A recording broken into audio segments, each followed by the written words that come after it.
আসসালামু আলাইকুম। সবাইকে স্বাগতম জানাচ্ছি নতুন আরেকটি ভিডিওতে। এটি হচ্ছে চাঁদপুর জেলার মানুষের স্বস্তির একটি জায়গা। জায়গাটি হচ্ছে চাঁদপুর গাছতলা ব্রিজ থেকে ইচুলি চৌরাস্তা পর্যন্ত। রাস্তাটি অত্যন্ত মনোরম, যেটি আপনারা ভিডিওতে দেখতে পাচ্ছেন। এই জায়গাটি এত সুন্দর হওয়ার যেটি মূল কারণ সেটি হচ্ছে রাস্তার দুপাশের গাছ।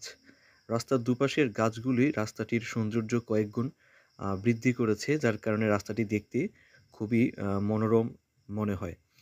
একটা সময় আ রাস্তা প্রশস্ত করার সময় ফরিদগঞ্জ থেকে রায়পুর হয়ে চাঁদপুর আসা পর্যন্ত প্রায় রাস্তার দুপাশের সব গাছই কেটে ফেলা হয়েছে।